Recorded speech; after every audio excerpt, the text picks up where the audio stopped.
मैं Ishwarcharan inter college Prayagraj से doctor दया प्रसाद, प्रवक्ता अर्थशास्त्र।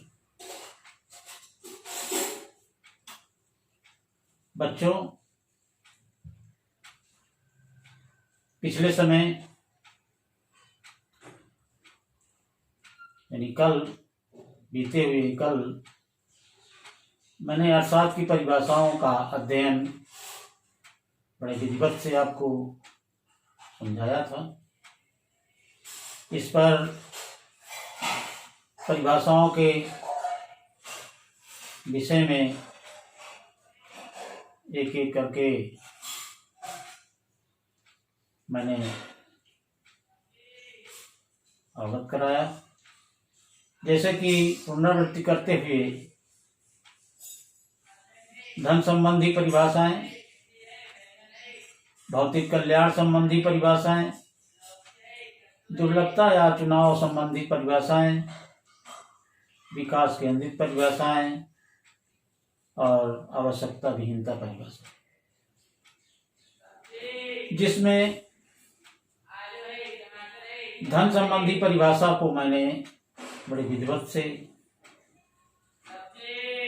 आपको समझाया। समझे होंगे, इसकी मैंने व्याख्या किया और अनेक अर्थशास्त्रियों ने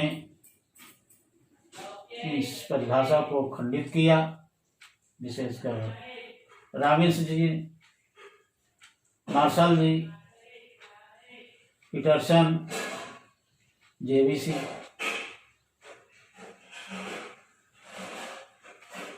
बीके मेहता जी। अब दूसरे नंबर पर भौतिक कल्याण संबंधी परिभाषा। आइए इस पर गहन अध्ययन करें। भौतिक कल्याण संबंधी परिभाषा मार्शल जी ने दी है, क्योंकि धन से संबंधी परिभाषा की अनेक कमियां उजागर हुई। उसमें धन पर बल दिया गया था, इसलिए मार्शल जी ने सन 1890 में प्रकाशित अपनी प्रिंसिपल ऑफ इकोनॉमिक्स नामक पुस्तक में अर्थशास्त्र को इन शब्दों में परिभाषित किया। इनकी परिभाषा है: राजनीतिक अर्थव्यवस्था या अर्थशास्त्र मानव जीवन के साधारण व्यवसाय का अध्ययन है। यह व्यक्तिगत तथा सामाजिक क्रियाओं के रूप उस भाग की जांच करता है जिसका भौतिक सुख के साधनों की प्राप्ति और उपयोग से घनिष्ठ संबंध है। यह इनकी परिभाषा। इनके सहयोगी अर्थात भौतिक कल्याण संबंधी परिभाषा और अर्थशास्त्रियों ने दिया, जैसे पीगू, कैनन, बैब्रिज, पेंसन, अन्य। इस परिभाषा से अर्थशास्त्र का काफी हद तक समाधान हो जाता है। इन्होंने मानव के जीवन के साधारण जीवन के क्रियाओं के अध्ययन पर इन्होंने व्याख्या दिया है। मानव जाति का अध्ययन, इन्होंने ये कहा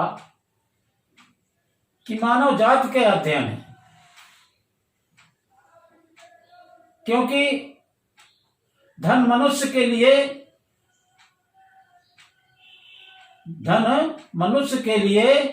न कि मनुष्य धन के लिए।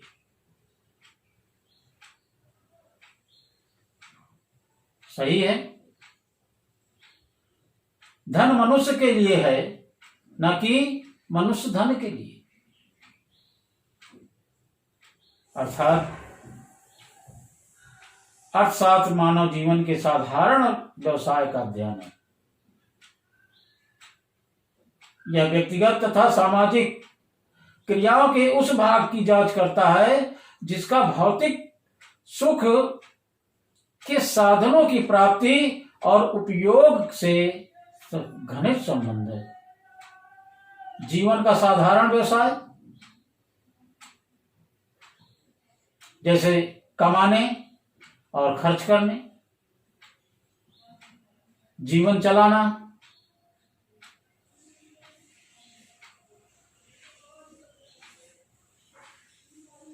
सामाजिक वास्तविक तथा सामान्य मनुष्य का अध्ययन, जिसलिए पहले मैंने इस पर चर्चा कर चुका हूं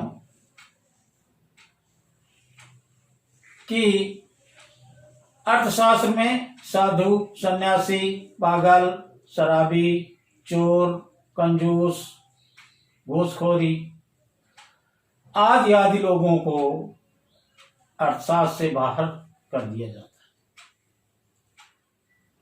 है। इन लोगों का अर्थशास्त्र में अध्ययन नहीं किया जाता, क्योंकि ना तो ये सामाजिक में है, ना तो ये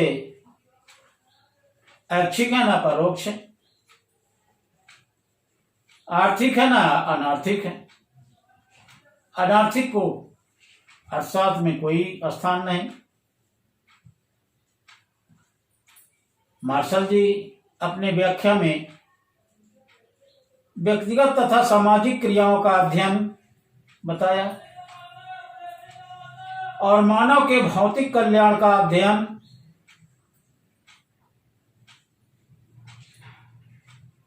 अभौतिक नहीं, भौतिक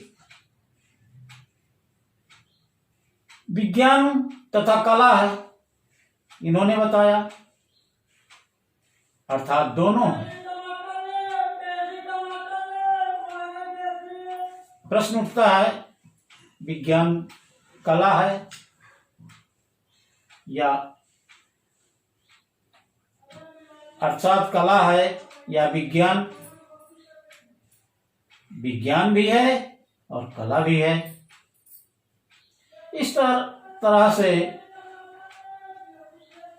अपनी परिभाषा को परिभाषित किए हैं और बड़े रुचि के साथ समझाए हैं। लेकिन फिर भी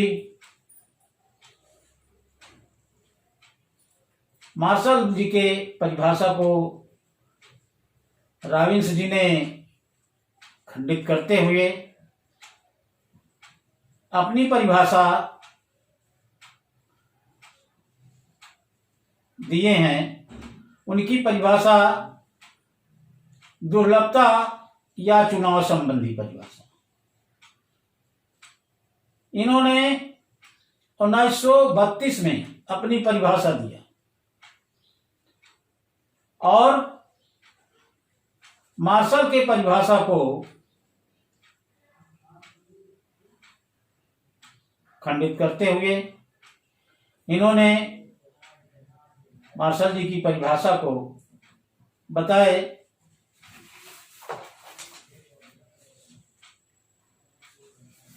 यह वाद विवाद के बाद 1932 में रॉबिन्स ने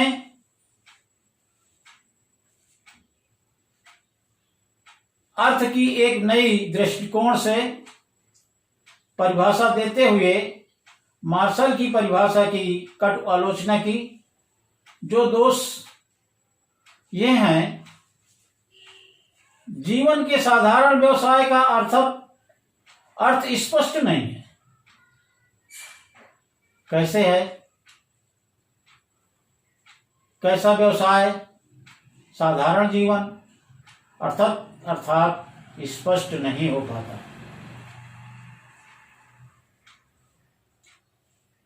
और केवल भौतिक साधनों का ही अध्ययन क्यों? अर्थात ये भी सही नहीं है।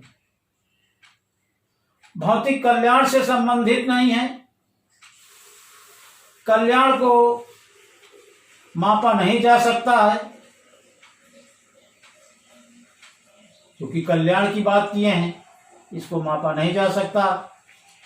केवल सामाजिक विज्ञान नहीं है।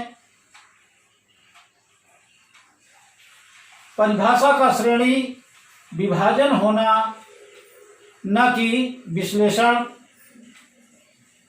है।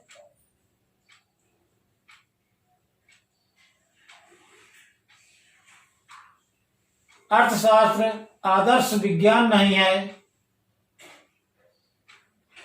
व्यवहारिक दृष्टिकोण में से गलत है, आदि आदि। इस तरह से मार्शल जी के परिभाषा को रॉबिन्स जी ने खंडन किया और अपनी परिभाषा परिभाषित किए। अब मैं बच्चों रॉबिन्स जी की परिभाषा अगले टर्म में आपको विधिवत बताऊंगा। इसके पहले आप गृहकार्य अवश्य करिए। बिना कार्य किए कुछ समझ में नहीं आएगा। पुनरावृत्ति करिए, अभ्यास करिए, प्रश्न करिए, समाधान मिलेगा। अब आज के प्रश्न मार्शल जी की परिभाषा को कंठस्थ करेंगे और उनकी व्याख्या तथा आलोचना को विधिवत लिखेंगे। अगले टर्म में मिलेंगे हम। धन्यवाद।